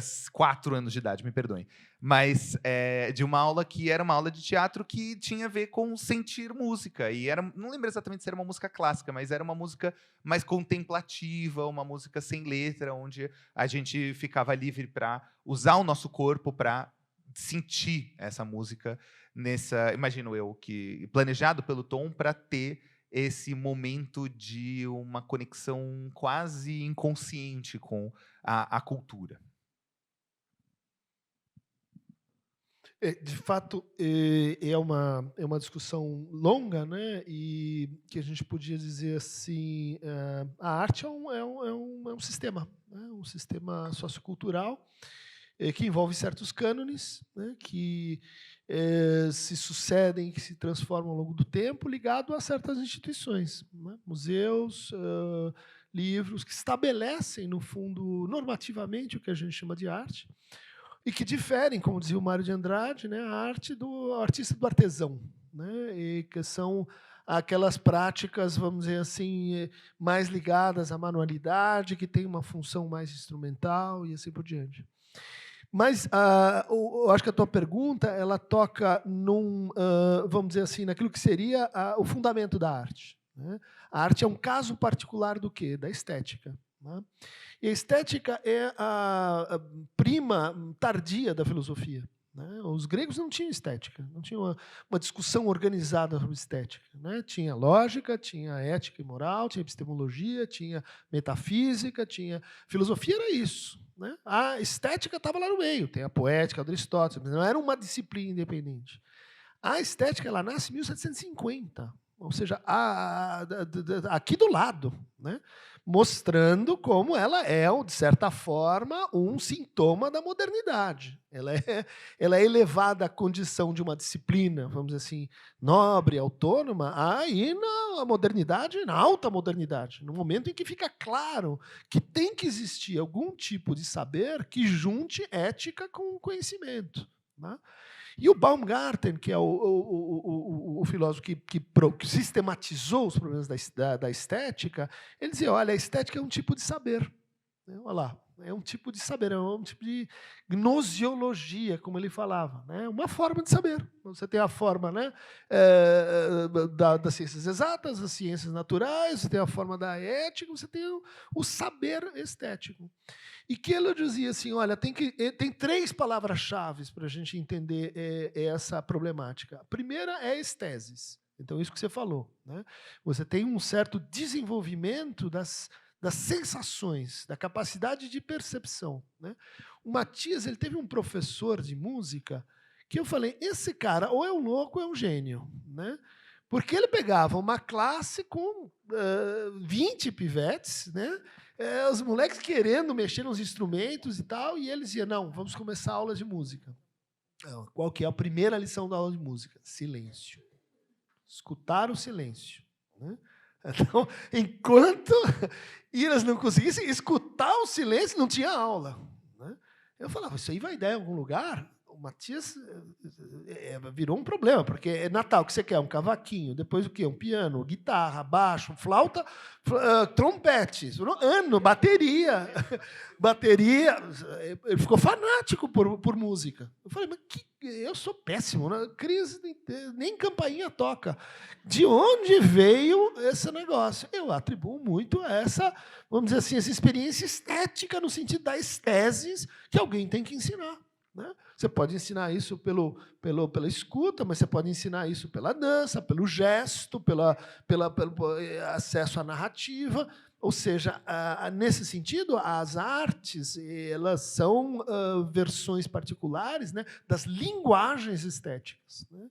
Então, primeira palavra estese, segunda palavra mimesis, né? A arte é memória, a arte é uma experiência no tempo, né? Ainda que não. No caso da música, é tempo sem representação.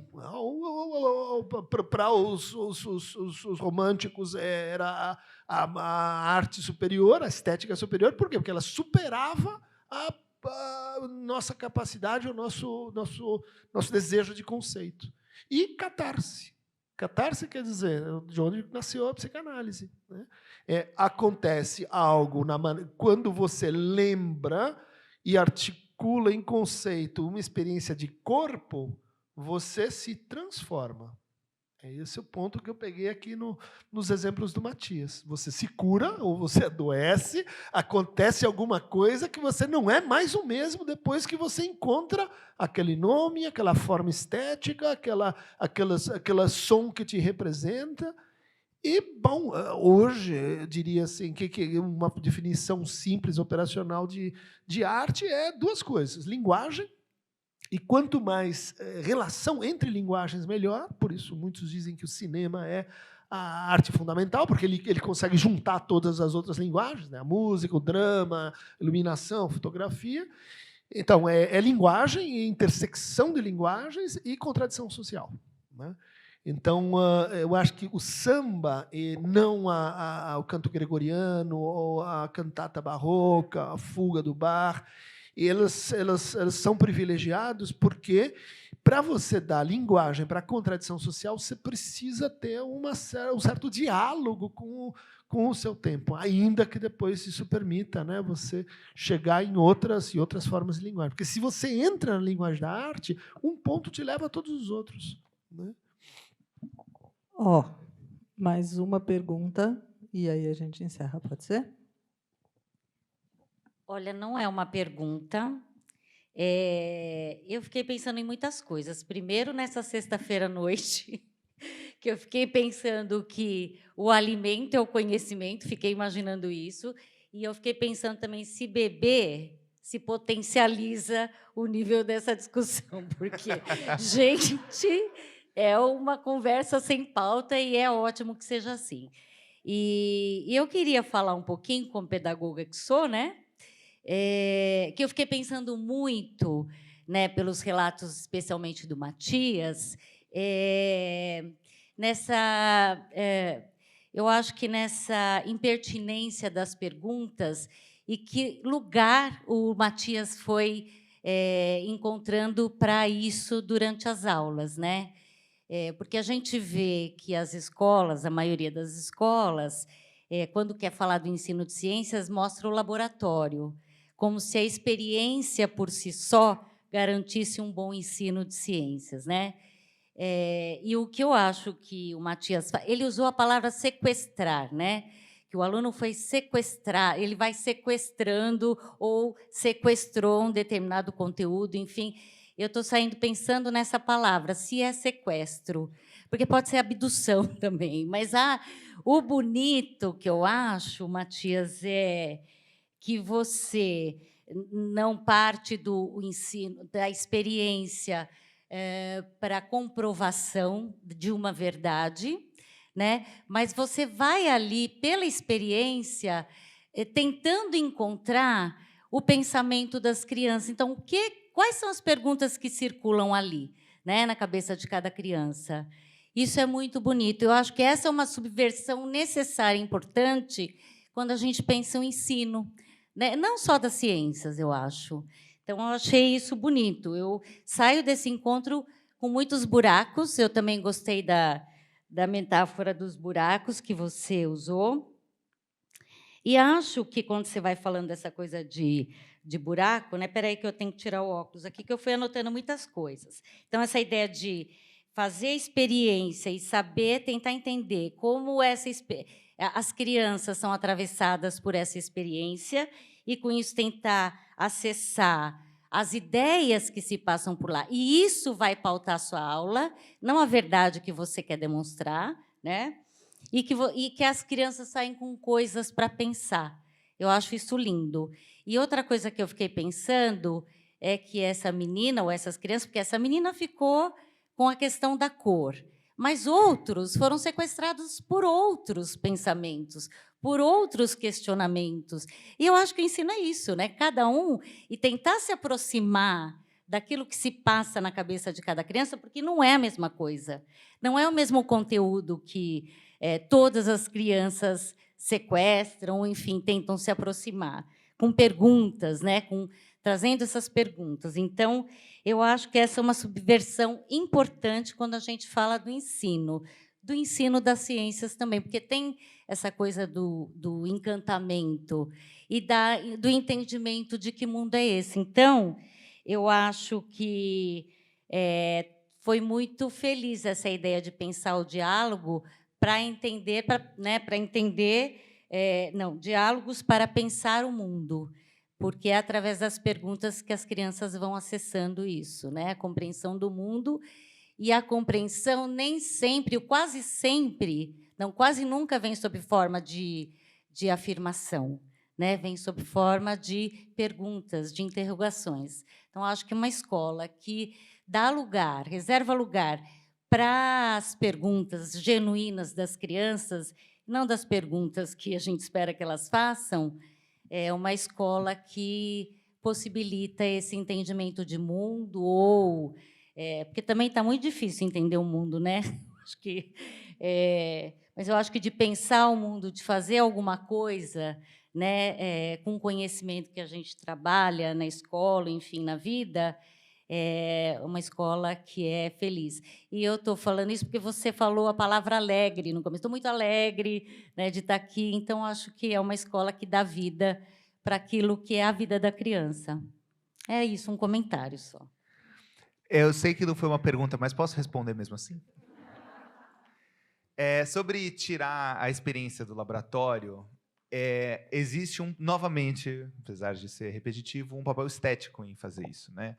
Existe um determinado contrato que o aluno acaba aprendendo com a estética do laboratório, de que ali é um ambiente que existem certas regras, de que ali é o lugar onde se faz ciência, que é importante, e a gente vai tentar colocar esse tipo de experiência ao longo da formação escolar, mas o papel da gente tirar a atividade de dentro do laboratório e tentar produzir isso em sala de aula está também relacionado com essa necessidade que a gente tem de criar experiências memoráveis, né? Eu sei que é meio... Às vezes fica no escanteio essa variável na equação dos professores, mas você quer dar um show também. Você precisa fazer a sala de aula ser um lugar interessante e ter uma narrativa, porque o nosso objetivo final é que, no final das contas, você ofereça alguns pontos de referência para os alunos, alguns buracos, e esses buracos eles vão ser preenchidos por um esforço epistêmico, né? Ele precisa ter uma vontade de tentar explicar. A gente não quer, na ciência, pegar o senso comum, corrigir o que está errado e sistematizar, então, o que está certo. O verdadeiro conhecimento de ciência, aquele que, na verdade, não é comunicável, aquele que só está dentro de cada um, é quando você entende algo, e entender algo é entender uma relação causal. É você falar, tá, entendi, eu vi o A, eu vi o B, e o A explica o B. Assim, o mecanismo está dessa maneira, ele está relacionado a isso. E se você não tem a ambição de que ele vá conseguir fazer esse passo completo agora, porque não é uma coisa linear e porque não é uma coisa definitiva também, né? Você faz essa ponte primeiro de barbante, depois você troca por madeira e você vai trocando por ferramentas cada vez mais sólidas, mas elas não vão vir da noite para o dia, é uma questão temporal. Você precisa fazer com que esses dois pontos de referência, aquilo que a criança viu, seja interessante e seja memorável. Então, narrativas, né? Você precisa preparar a sua aula com uma coisa, com uma história que você está querendo contar. A gente teve uma palestra no começo desse ano justamente sobre isso, né? E todo mundo que estava aqui, imagino que lembra do quão hipnotizante foi escutar o 1001 Noites. Tem alguém aqui que veio na palestra também? Foi quando mesmo? O Guilherme, isso. Foi algo tipo março e abril, mais ou menos. E ele estava falando justamente sobre como a possibilidade de você criar essa narrativa, ela gera experiências memoráveis que depois vão ser preenchidas e explicadas com o sistema que a criança vai construindo de mundo e de explicação da realidade, e, enfim, teoria de domínio, né, se a gente for para um vocabulário técnico. É isso? Você quer falar mais? Eu vi que estamos fora, assim. Você está bom para terminar. Não, acho que você trouxe, né, Mônica, essa dimensão da experiência, que, pelo radical, né, é o mesmo radical de pirata. Né? O pirata de alguém que sai, né? Sai para uma aventura, sai para uma espécie de conquista de algo que ele nem sabe se existe ou não, e que tem um risco, né? A gente falou assim do prazer, né? Da nomeação de certas experiências estéticas que a gente tem como momentos de virada, momentos de transição, de transformação, porque a hora que você aprende que o saber é um processo de transformação, você quer mais daquilo, né? Você entra naquele processo, né, de que você dá o dedo e a pessoa quer a mão, e daí você dá a mão, e é isso que a gente quer transmitir, é o desejo, né, no fundo. Mas essa experiência, ela vamos dizer assim, tem um outro lado, que é o lado da angústia, né? Que é o lado do... enquanto pirata, você vai e pode se encontrar com os rochedos, né? Você pode se deparar com relações de poder. Onde tem saber, tem poder. Tem quem sabe mais, quem sabe menos. O Matias deu um ótimo exemplo, né, de como saber mais pode ser um instrumento de dominação. A gente discutiu aqui, quando falou da música, né, que tem cânones. Né? Tem coisas que são saberes que valem mais que outros saberes. E é um problema para a nossa época questionar isso e dizer, então, como é que eu vou me virar se eu sair dessa pirâmide, né, dessa doxa, dessa maneira de pensar a hierarquia dos saberes, que é também a hierarquia entre as pessoas, entre os povos, entre as linguagens, entre as formas estéticas, entre corpos. Né? Quer dizer, há perigo. Né? O saber não é um empreendimento, né, apenas... de conquista de prazer, mas ele está cheio de acidentes. Então, por um lado, a gente vai indo para frente, por outro, a gente precisa restaurar a função da angústia, né? A função da indeterminação, a função da incerteza, a função da dúvida. Né? A nossa época, né, é outro diagnóstico consensual. Como é que a gente ensina as pessoas a terem dúvidas? Dúvidas sobre si, dúvidas sobre fake news, dúvidas produtivas, né? Não dúvidas que se transformam, né, em denúncias no sentido, né, do ataque, do cancelamento, da impostura, da injúria. Né? Todo mundo vai dizer, é muita certeza, é muita convicção. E, de certa forma, isso é uma resposta assim, básica e, em geral, equivocada à nossa profunda incerteza. Né? Incerteza maltratada apodrece. Incerteza maltratada, em vez de virar paixão da ignorância, vira horror, né? A ignorância. Né? Então, os ignorantes são os outros, os irracionais são os outros, aqueles que não sabem são os outros, e isso termina mal. Né? Ou seja, essa transformação, né, na relação entre prazer e angústia, ela é muito pouco cuidada. Vamos dar uma conversa assim numa escola querida de São Paulo e tal. E eu falei, olha, quem é que está ensinando para o pessoal o que é o arco de satisfação? Né? Como é que você lida? Questão grega, né? A ars erótica. Como é que você lida com os prazeres? Não, isso aí é assunto de família. Família? Você está louco? Você vai deixar a educação sexual na mão das famílias? Um país onde 64% dos estupros acontecem dentro de casa? Não, mas ninguém quer falar sobre isso. Né? Porque isso remete ao que no sexual é angústia, por um lado, e também fonte de subversão, mas fonte de dominação, que é aquilo que você não controla em si mesmo. É aquilo que desafia a própria consciência. Não basta método, não basta moral, não basta teologia. Esse negócio, quando ele aparece, eu ajoelho. Quem é que ensina as nossas crianças a como se lida com os prazeres? A moral do sacrifício, da angústia, até tem, né, algumas narrativas, mas a moral dos prazeres, a gente diz, vai que a internet marca, vai que a natureza ensina. Da zica. Agora era a penúltima da Mônica, agora a última.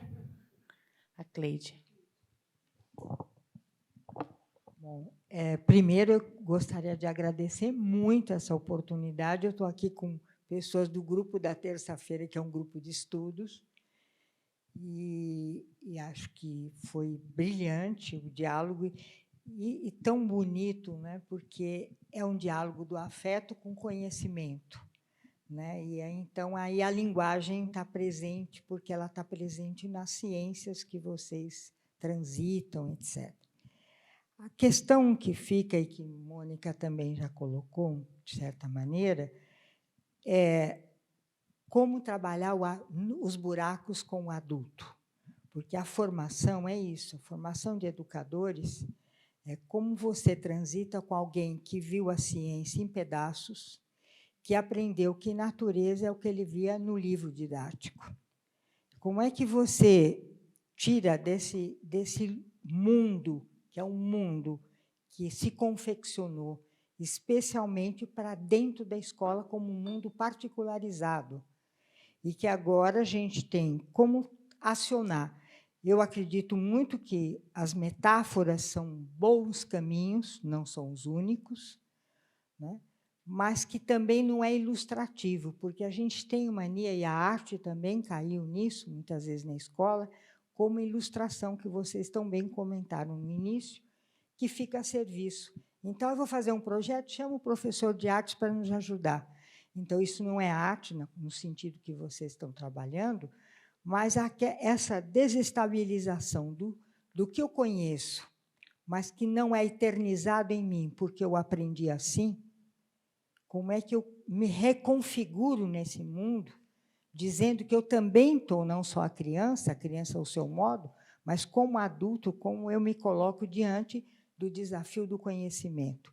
Acho que uma questão, e a escola adotou esse positivismo no currículo, por isso que ele é todo facetado e fragmentado, e uma questão que a gente não resolveu ainda e que precisa de muita conversa ainda, é a discussão do próprio currículo do fundamental anos finais. Não estou dizendo que a educação infantil não tem suas questões, mas é de uma divisão, né, que já não dá para conter no mundo, mas a gente insiste. E aí, como trabalhar esses buracos na formação? Porque é uma formação, às vezes, tão prescritiva também, que ela não vai nessa ideia do que o sujeito pensa da experiência dele, mas de uma experiência que ele comece a pensar que ele não sabe tudo. Não é porque ele sabe uma página de livro didático que ele conhece o mundo.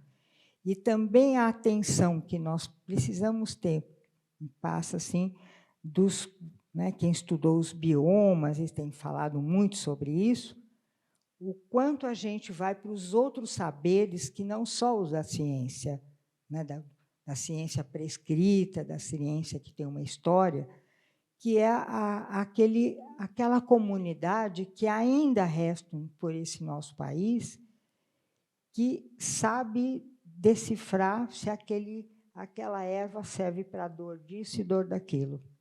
Não é?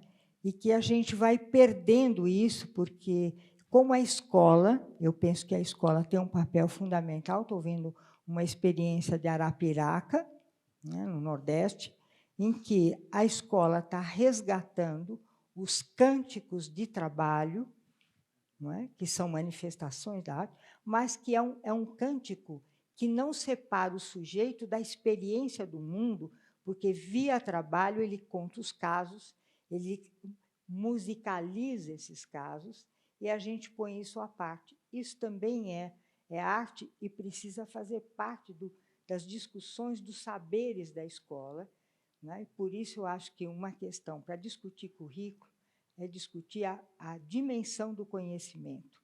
A gente falou mais de ciência do que conhecimento, aí pegando a filosofia e as ciências e as artes, né? Como é que que ideias que a gente tem de conhecimento? Se ele é histórico, se ele é cultural, se ele tem uma ideia histórica que permanece, mas tem uma ideia também da superação, né? Então, são categorias da própria caracterização do conhecimento que depois vai influenciar como é que eu percebo essa criança fazendo a pergunta.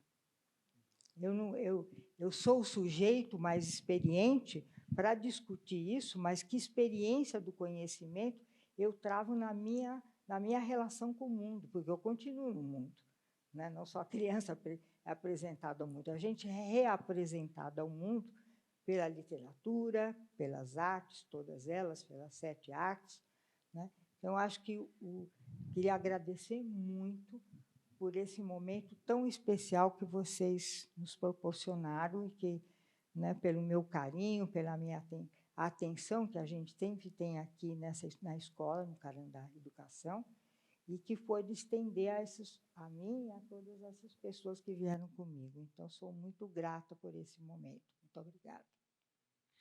Obrigado pela pergunta, Cleide. E você começou perguntando como a gente lida com esses buracos como adulto, né? Eu vou responder como eu lido com esses buracos como adulto, então é uma resposta individual, mas eu imagino que vai ter alguma ressonância aqui, considerando o público que temos. Eu lido com esses buracos ensinando, né? Toda vez que alguém me pergunta como que eu faço para aprender, eu sempre dou essa resposta, que eu, pessoalmente, aprendi ensinando. Quando eu comecei a me preparar para dar aula, tudo que eu buscava nesses preenchimentos de buraco, ela, de alguma maneira, estava relacionado com essa vontade de estar próximo de alguém, de me conectar com os meus alunos e de ser capaz de discutir com eles esses buracos que eu tinha. Só que, para preencher esses buracos e poder trazer uma coisa significativa para os alunos, eu tinha que estudar. Então, comecei, né, com física, estudando, pensando na aula e já dando aula, mesmo não sendo formado, mesmo sabendo que eu estava num lugar de ignorância e não pensando que isso era um impedimento. E aí, à medida que os alunos iam me fazendo perguntas, eu fui aprendendo muito mais sobre física, porque ela vinha de um lugar de afeto com o outro. E rapidamente, as perguntas, eu fui percebendo que elas não estavam sempre no campo da física, né? Os alunos perguntavam de coisas que não eram da minha especialidade, perguntavam de coisas de história e de biologia. E eu sinto que a decisão mais feliz que eu fiz na minha carreira foi de encarar essas perguntas como uma oportunidade de ir atrás dos meus buracos. Então, não interessa se eu não sou professor de geografia, eu quero agora saber o que esse menino perguntou sobre os efeitos da transposição do Rio São Francisco. Então, eu fui estudando, e eu fui ensinando, eu fui estudando, e eu fui ensinando, e criei um hábito em mim de estar sempre sentindo esse prazer do preenchimento de buraco através do prazer que eu tenho de estar com outro indivíduo. De sentir que tem alguém, no mínimo, alguém que gosta da coisa que eu gosto. Eu estudar um negócio, nem que seja de uma matéria que parece distante da minha formação inicial, e aprender a gostar daquilo e responder para o aluno com felicidade, com alegria aquilo, e ver que ele gostou também, é uma sensação eufórica e passageira que depois eu vou buscar emular de novo, indo atrás do próximo buraco. E aí, para a segunda metade da pergunta, vou passar aqui a palavra para um encerramento. Eu vou seguir o mestre Matias e dar uma resposta também mais pessoal, né? Quer dizer, e como eu lidei com esses buracos, passando ele à frente, né? Eu tive uma experiência escolar muito difícil, né? Eu diria assim, precária mesmo, jamais imaginei que ia ser professor, que eu ia gostar disso, que eu ia me dar relativamente bem nessa tarefa. E eu vim de uma relação muito dura também com meu pai, né? Então, eu não tinha a menor ideia do que era ser pai, né? E daí chegou o nosso amigo, né, que me tornou pai, né? E eu achava que ia dar muito errado, né? Porque não tinha recursos, porque o que eu sabia eu achava que não ia servir. E daí ele começou a me mostrar que era uma segunda chance que eu tinha, né? Ele ia para a escola, ele gostava da escola. Eu falei, porra, como é que esse cara pode gostar desse lugar? Ele ia para a escola e me contava umas coisas, e eu falava, mas o que ele está me contando, poxa, eu podia ter vivido isso assim. Eu comecei a sentir inveja, né, epistêmica, porque ele tinha lá uns negócios que... Música. Eu falei, música era infernal. Meu pai tinha aquela mania de vocês têm que tocar música, isso é Deutsch agora, vamos lá, flauta doce. Eu odiava a música. e ela fez me reabilitar com a música, né? Fazia ensaios de rock na garagem de casa no domingo à noite e eu gostava. Ou seja, o que eu estou querendo sugerir é que esses buracos eles precisam de uma redução, eles precisam de um tratamento, né? Você precisa cuidar dos buracos, você precisa reconhecê-los, atendendo muitos professores. Eu vejo que tem um massacre dos buracos, das contradições, das questões, das inquietudes, os buracos de formação que você falou, né? A escola ainda é um lugar, mesmo nas escolas mais liberais, muito autocrático, com ideais, né? Saber mais e ainda, agora tem que cuidar, escutar, e etc. E muito pouco tolerante para não sei fazer, não fiz, não deu aula, não entreguei o relatório, não cumpria o currículo, muito, muito, muito duro, né? E como foi para mim, né? Mas na experiência com o Matias, eu acho que eu aprendi assim que a gente tem uma segunda chance. Se você cuidar dessa segunda chance, eles aprendem, eles fazem a gente aprender e reduzir um pouco, né, apurar um pouco esse buraco. Como Lacan dizia, né, o amar é dar o que você não tem. E você não tem o seu buraco, e eu dei o meu buraco para ele, e depois voltou, está tudo bem. A gente precisa encerrar, mas como não é pergunta, é um testemunho. Eu escutando, primeiro assim, eu vou reconhecendo vários professores aqui. Minha filha mais velha está com 14, entrou com 1 ano e 8 na Carandá, e super gostoso ver que os professores, o Tom, a Raquel, a Cris, vários aqui, né, que acompanharam desde pequena. E eu me lembro de uma passagem engraçada, bonita, que eu também acostumada com uma escola que você não podia pintar o sol de azul, porque sol é amarelo, a casinha tem que ser assim, né? E ela, com 3 anos, acho que estava com a Raquel, estudando os macacos. E, né, começou a aprender nome, isso que o Matias falou, de a pergunta ser levada a sério, né? Eles começaram a estudar os nomes das espécies, sei lá como é que chama, em latim, com 3 anos, né? E ela aprendeu tudo, as comidas e todos os tipos, coisas assim, detalhes de faculdade, acho. E eu me lembro de estar numa roda assim de conversa fora da escola e ela começa a levantar a mão e falar todos os nomes em latim dos macacos ali, né? Que eu não sei e que ela nem lembra mais também, né? Mas a sede, o prazer do conhecimento, né? E eu me lembro que perguntaram: "Nossa, sua filha é superdotada?" E eu falei: "Não, ela estuda na Carandá", né?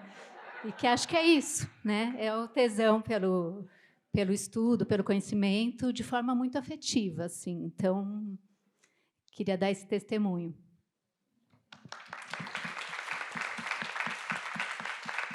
Obrigada.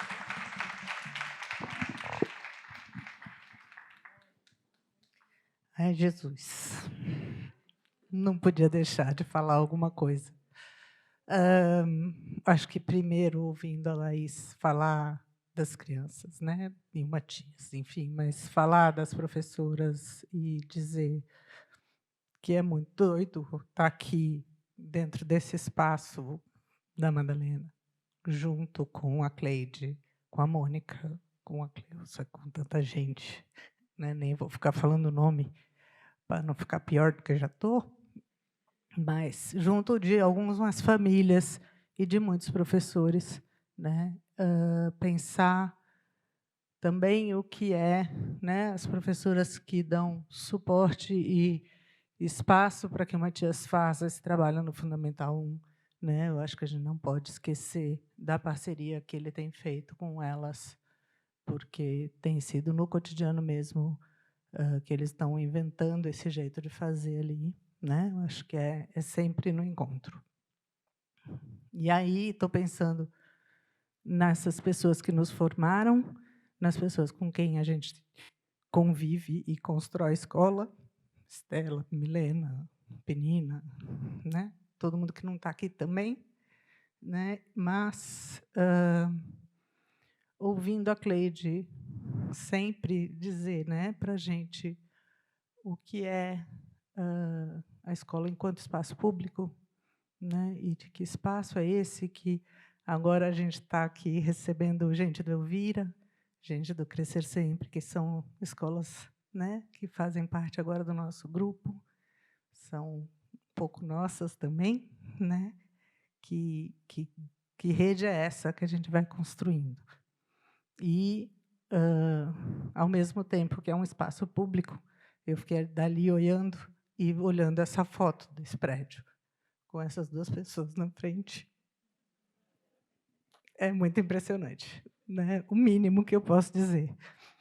E fiquei pensando onde isso começou, né? O Christian contou a versão dele, o Matias contou a versão dele, e eu me lembro que, sei lá, quando o Matias tinha uns 3 anos, o Christian resolveu começar a perguntar para ele se no mundo tinha mais palavras ou coisas. E eu olhava para aquilo e falava, isso vai dar errado. Ou esse menino vai ficar maluco, ou vai virar cientista, né? Na verdade, não conseguia muito mesmo acompanhar os efeitos que esse tipo de pergunta podia ter. E logo depois, talvez com 5, eu já tinha desistido de conversar com eles. Quando vocês falam do almoço, é assim, fica aí conversando, porque tem uma parte que a gente não entende. E que é o não saber, está tudo certo, né? Não precisa...